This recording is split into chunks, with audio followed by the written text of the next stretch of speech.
Thank you very much, everyone. Appreciate it. And good afternoon. I'd like to provide an update to the American people regarding the crisis on our southern border, and crisis it is. Illegal immigration affects the lives of all Americans. Illegal immigration hurts American workers, burdens American taxpayers, and undermines public safety and places enormous strain on our local schools, hospitals, and communities in general, taking precious resources away from the poorest Americans who need them most. Illegal immigration costs our country billions and billions of dollars each year. America is a welcoming country, and under my leadership, it's a welcoming country. We lead the world in humanitarian protection and assistance by far. It's nobody even close. We have the largest and most expansive immigration programs anywhere on the planet. We've issued 40 million green cards since 1970, which means the permanent residency and a path to citizenship for many, many people. But we will not allow our generosity to be abused by those who would break our laws, defy our rules, violate our borders, break into our country illegally. We won't allow it. Mass, uncontrolled immigration is especially unfair to the many wonderful, law-abiding immigrants already living here who followed the rules and waited their turn. Some have been waiting for many years. Some have been waiting for a long time. They've done everything perfectly.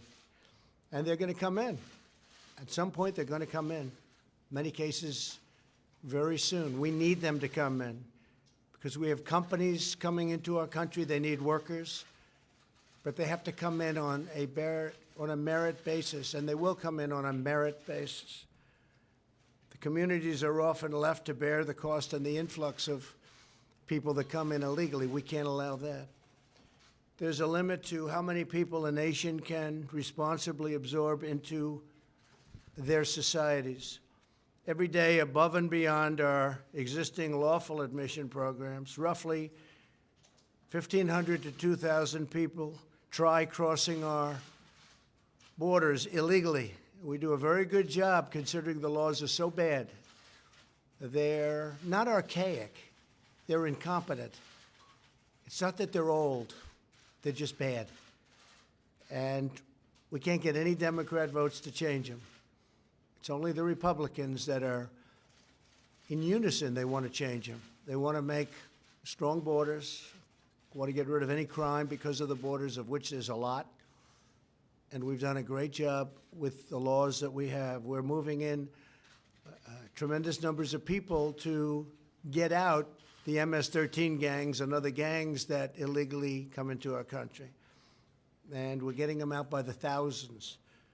But this is a perilous situation, and it threatens to become even more hazardous as our economy gets better and better. A lot of the cause of this problem is the fact that we right now have the hottest economy anywhere in the world. It's doing better than any economy in the world. Jobs, unemployment, you look at any number. Right now, we have more workers than any time in the history of our country. We have more people working, which is a tremendous statement. More people working than at any time in the history of our country. And people want to come in, and in some cases, they want to take advantage of that. And that's okay, and we want them to come in, but they have to come in through merit. They have to come in legally. At this very moment, large, well-organized caravans of migrants are marching toward our southern border. Some people call it an invasion. It's like an invasion. They have violently overrun the Mexican border. You saw that 2 days ago. These are tough people in many cases. A lot of young men, strong men, and a lot of men that maybe we don't want in our country. But again, we'll find that out through the legal process. But they've overrun the Mexican police, and they've overrun and hurt badly Mexican soldiers. So this isn't an innocent group of people. There's a large number of people that are tough. They've injured, they've attacked, and the Mexican police and military has actually suffered. And I appreciate what Mexico is trying to do. So let me begin by stating that these illegal caravans will not be allowed into the United States, and they should turn back now because they're wasting their time. They should apply to come into our country. We want them to come into our country very much. We need people to help us with all of these companies that are coming in. We've never had anything like this. We have car companies coming in.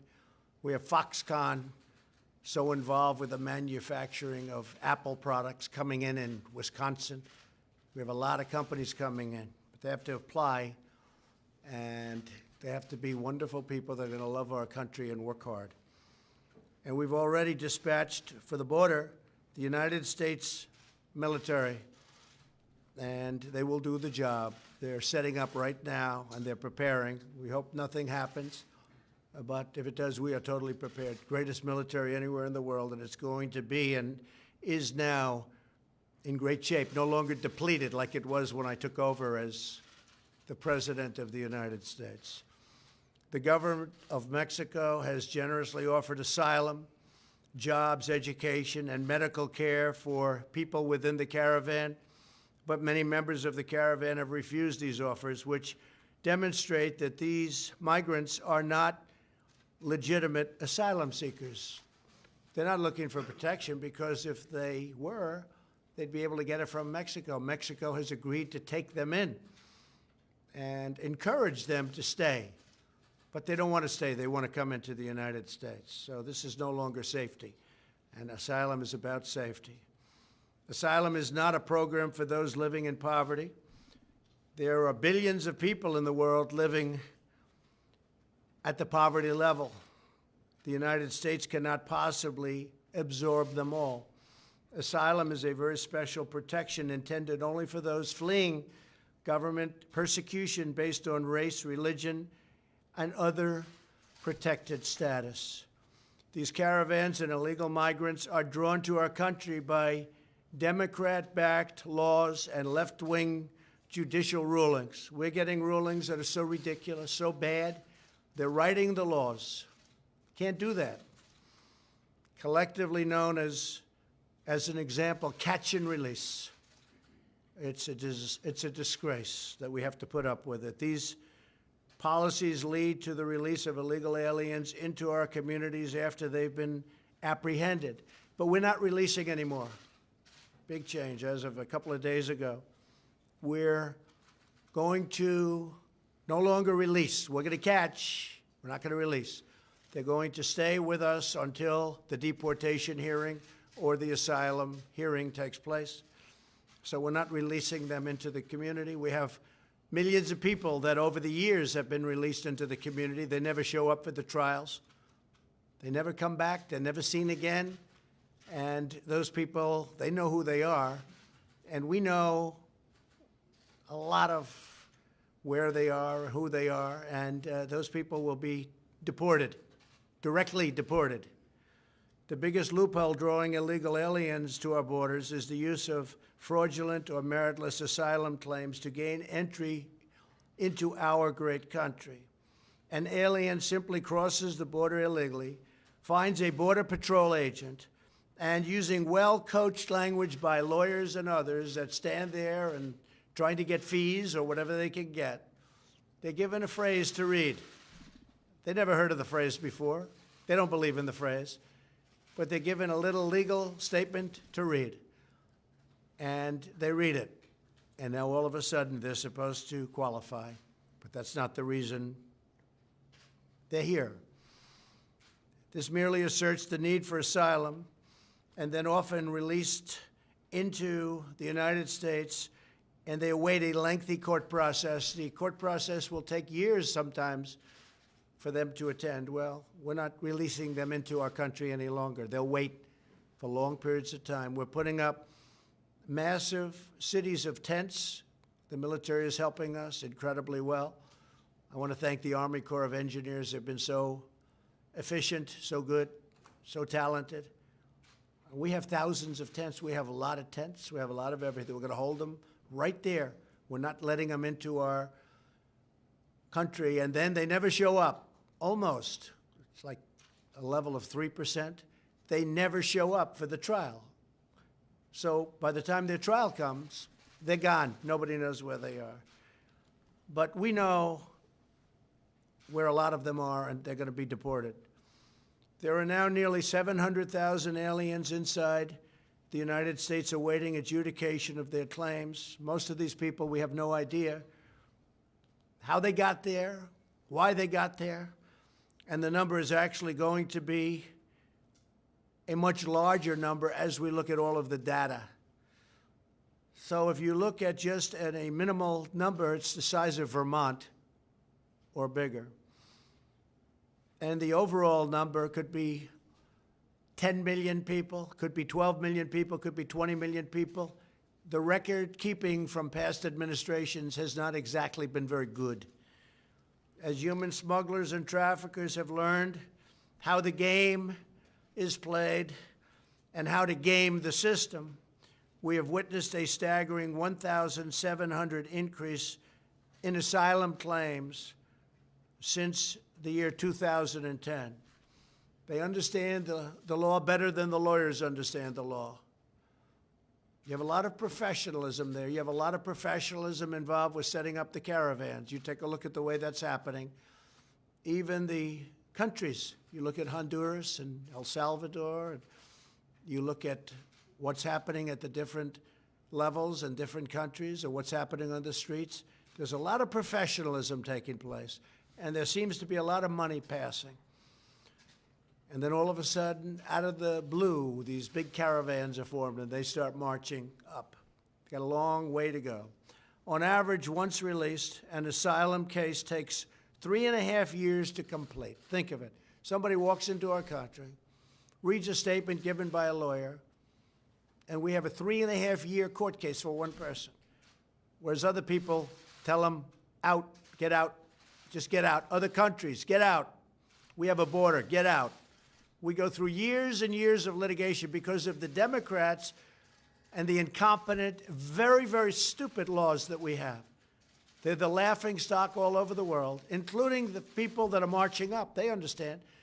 But the difference is we're not allowing them in, and we're not releasing, and we're not doing any of the things that were done for so many years that really are terrible for our country.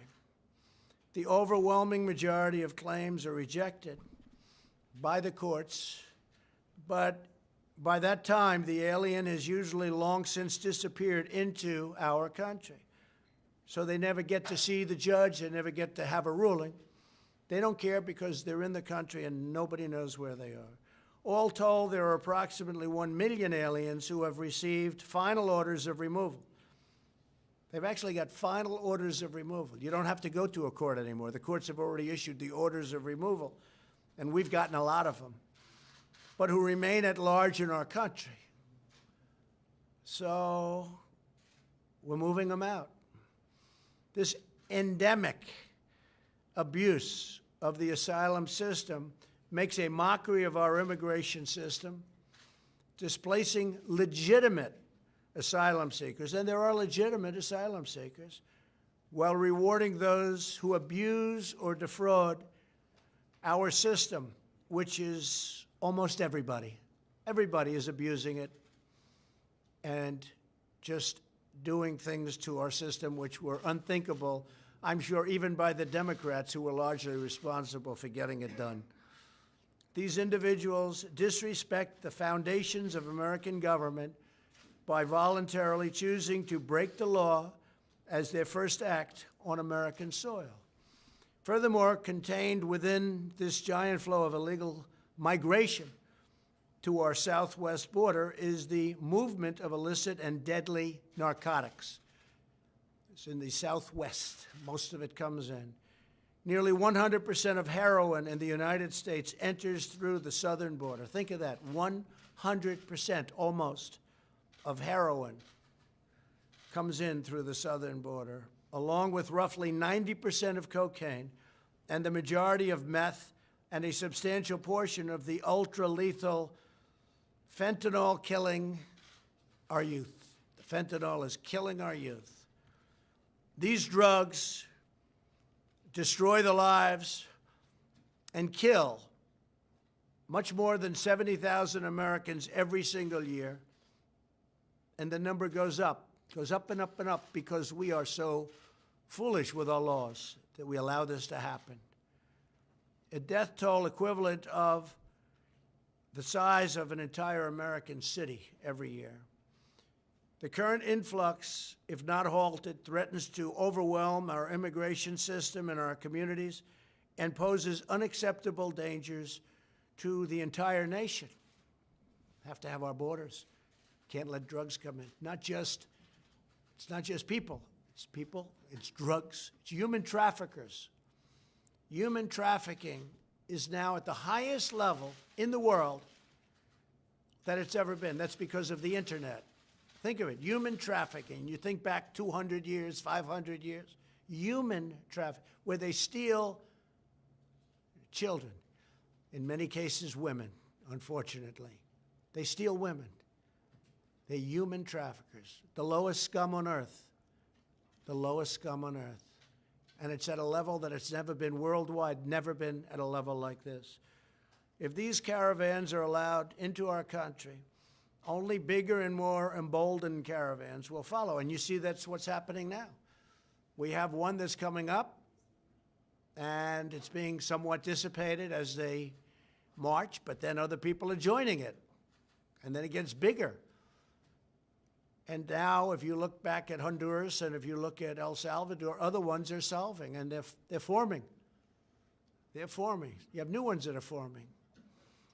And we call it Caravan number 2. Is unbelievably rough, people. Very, very hard for the military to stop it. Our military will have no problem. But very, very hard. Mexico's having a very, very hard time with it. Once they arrive, the Democrat Party's vision is to offer them free health care, free welfare, free education, and even the right to vote. You and the hardworking taxpayers of our country will be asked to pick up the entire tab. That's what's happening. Medical, and in many cases, they've got some big medical problems before they get here. No nation can allow itself to be overwhelmed by uncontrolled masses of people rushing their border. That's what's happening. They are rushing our border. They're coming up. And even before you get to the caravan, just on a daily basis, people coming in. And it's a very bad thing for our country. It's sad in many ways, but it's a very bad thing for a country. And again, costs us billions and billions and billions of dollars a year. And I will therefore take every lawful action at my disposal to address this crisis. And that's what we're doing. The United States military, great people. My administration is finalizing a plan to end the rampant abuse of our asylum system. It's abused. To halt the dangerous influx and to establish control over America's sovereign borders. We've got borders. And once that control is set and standardized and made very strong, including the building of the wall, which we've already started. $1.6 billion spent last year, $1.6 billion this year.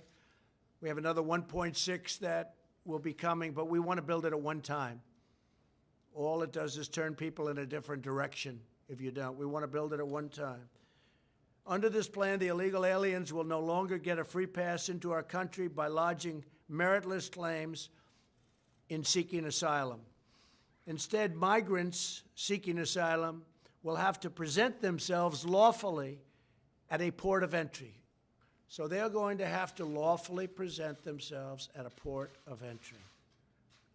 Those who choose to break our laws and enter illegally will no longer be able to use meritless claims to gain automatic admission into our country. We will hold them for a long time if necessary. The only long-term solution to the crisis and the only way to ensure the endurance of our nation as a sovereign country is for Congress to overcome open borders obstruction. That's exactly what it is. It's open borders obstruction. No votes. You can come up with the greatest border plan, the greatest immigration plan. You won't get one vote from a Democrat. They have terrible policy, In many cases, they're terrible politicians, but the one thing I give them great credit for, they vote as a bloc. They stick together. And we will end catch and release. We're not releasing any longer. We also must finish the job that we started by being strong at the border. When we're strong at the border, people will turn away and they won't bother. You will see in a year from now, or in certainly a period of time from now, despite our very good economy, which some of them come for that, I can't blame them for that. You have to do it legally. But you will see that the numbers of people trying to get in will be greatly reduced. But that can only happen if we're strong at the border. And the southern border is a big problem. And it's a tremendous problem for drugs pouring in and destroying our youth and really destroying the fabric of our country. There's never been a drug problem like we have today. And as I said, much of it comes from the southern border. So in the meantime, I will fulfill my sacred obligation to protect our country and defend the United States of America. And this is a defense of our country. We have no choice. We have no choice. We will defend our borders. We will defend our country. Thank you very much. What happens to the children then? If you're in catch and release, what happens to those children? Do they stay released? We're working on a system where they stay together, but I will say that by doing that, tremendous numbers, you know, under the Obama plan, you could separate children. They never did anything about that. Nobody talks about that. But under President Obama, they separated children from the parents. We actually put it so that that didn't happen. But what happens when you do that is you get tremendous numbers of people coming. It's almost like an incentive to, when they hear they're not going to be separated, they come many, many times over. But President Obama separated the children from the parents, and nobody complained. When we continued the exact same law, this country went crazy. So we are going to continue and try to continue what we're doing. But it is a tremendous incentive for people to try. But it's going to be very, very hard for people to come into our country. So we think we'll be able to do that. How do you plan to them firing upon any of these people? Could you see? I hope not. I hope not. It's the military. I hope there won't be that. But I will tell you this, anybody throwing stones, rocks, like they did to Mexico and the Mexican military, Mexican police, where they badly hurt police and soldiers of Mexico, we will consider that a firearm. Because there's not much difference. When you get hit in the face with a rock, which, as you know, it was very violent a few days ago, very, very violent. That break-in, it was a break-in of a country. They broke into Mexico. And you look at what's happening in Guatemala, just to mention Guatemala, along with El Salvador and Honduras. It's disgraceful that those countries aren't able to stop this, because they should be able to stop it before it starts. And the United States pays them a fortune. And we're looking at not doing that anymore, because why should we be doing that when they do nothing for us? You know. Jeff, go ahead. Mr. President, how is this plan going to be legal, considering current law? Oh, this is totally legal. No, this is legal. We're stopping people at the border. This is an invasion, and nobody's even questioning that. But in terms of your plans to change asylum, are you going to do this via executive No, order? you don't have to release. You can hold. The problem is, to hold people, you need massive facilities. It's the most ridiculous thing I've ever heard. Another country says, sorry, you can't come in. With us, we take their name, take their phone number, take their everything, and say, good luck. Only because we don't have the facilities to hold people. But we're building the facilities now. We're building massive numbers of tents, and we will hold them in tents. But you don't have to release them. They released them only because they didn't have the facilities to hold them. Is there like an executive order that you're going to be releasing today? We will be doing an executive order sometime next week, yes. Executive order dealing with both with ending catch and release and asylum? It's going to end. It's going to be talking about everything. It'll be quite comprehensive. Many of the things we've talked about today. Mr. President, so you're just to clarify, you are speaking of in the tents, these family units that would arrive Well, we have other of the facilities children. also. But what's happened is we are holding so many facilities, so many people, that our facilities are being overrun. They're being overrun. And we are putting up temporary facilities Eventually, people won't be coming here anymore when they realize they can't get through. So they will hold the children in those tents with their We will be parents. holding the family and the children together. Remember this, President Obama separated children from families. And all I did was take the same law, and then I softened the law. But by softening the law, many people come up that would not have come up if there was separation. What do you say to the critics who, Mr.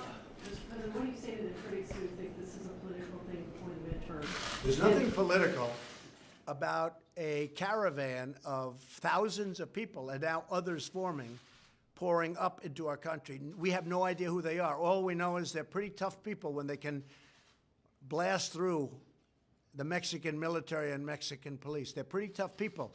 Even Mexico said, wow, these are tough people. I don't want them in our country. And women don't want them in our country. Women want security. Men don't want them in our country, but the women do not want them. Women want security. You look at what the women are looking for. They want to have security. They don't want to have these people in our country, and they're not going to be in our country. It's a very big thing. Yes. when you talk about finalizing a plan to end asylum, is this a plan that will be included in that executive No, order? people are going to have a chance to go for asylum. But if you look at the records, not very many people are allowed to stay once they go to court. But what happens is they were using asylum.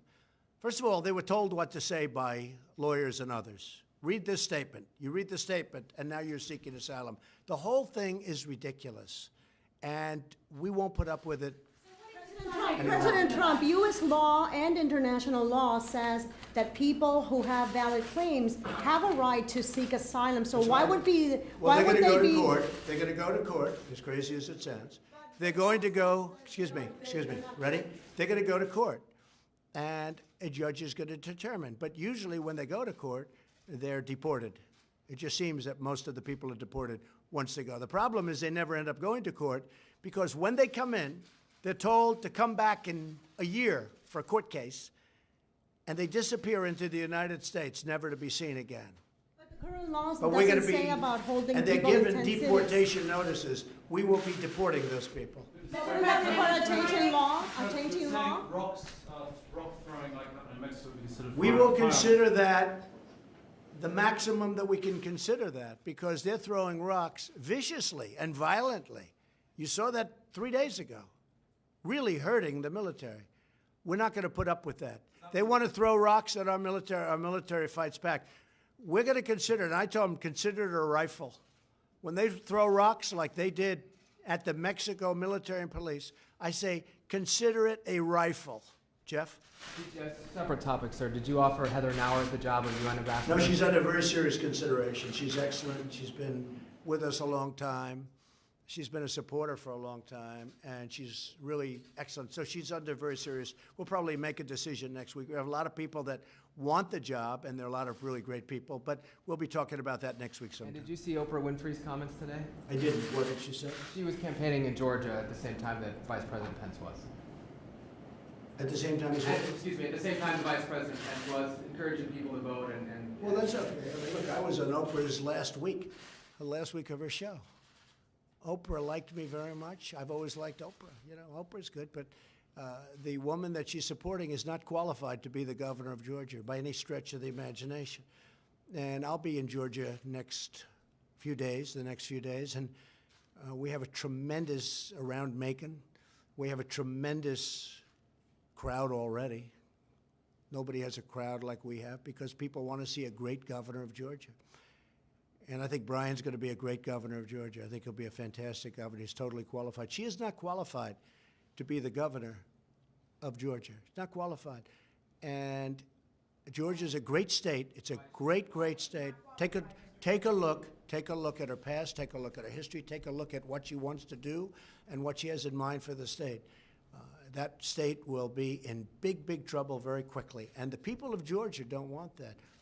Question? Received an update on an election integrity. Can you say for a fact that our Yeah, elections are yeah. I just met with the FBI, with Chris, and the Justice Department, and with Secretary Nielsen, and they've spent a lot of time and effort and some money on making sure that everything with respect to the election coming up in 5 days is going to be perfect and safe. There will be hopefully no meddling, no tampering, no nothing. And we spent a lot. Now, President Obama had the chance to do that in September before 16, but he chose not to do that because he thought Hillary Clinton was going to win. And while everybody agrees it didn't affect the vote at all, nevertheless, he could have done things that probably would have made it a little more obvious, a little clearer. But he was told by the FBI in September, before the election in 16, about potential meddling or potential Russian meddling, and he did nothing about it. He didn't do that because he thought that Hillary Clinton would win. All right, one more. Are you optimistic that you can still get the continuing resolution through December 7th for Homeland Security? Even if the Democrats take the House? I think we're going to do very well in the election. I must tell you, if you look at the races, if you look at the Senate, which is very important, obviously. I'm leaving today. I'll be in Missouri, and I'll be touching down at a number of places over the next 5 days. But I think we're doing very well in the Senate, and I think we're doing very well in the House. The only problem is with the House, there's so many people. I'd like to stop for every one of them, but there's so many people. But I think we're doing very well in the House. I think people want to see strong borders. I think they want to see security. They want to see good health care. They want to see the things that we're providing. They don't want to have their taxes increased. We're decreasing their taxes. We just announced yesterday, you probably heard, Kevin Brady put it out, a reduction of tax. We're going for a reduction of middle income tax of 10%. The Democrats want to, double up your taxes. In some cases, you have to pay 3 times what you're paying right now in order to get bad health care. And so what we're doing is something that I think the people want, and I think we're going to do very well in the election, even though history says that whoever the president may be, it trends the other way. It certainly does seem that way, but nobody's ever been president that has the greatest economy in the history of our country. This is the greatest economy in the history of our country. These are the greatest unemployment and employment numbers in the history of our country. Nobody's ever had that to campaign with, so I do. Thank you all very much. I appreciate it. Thank you.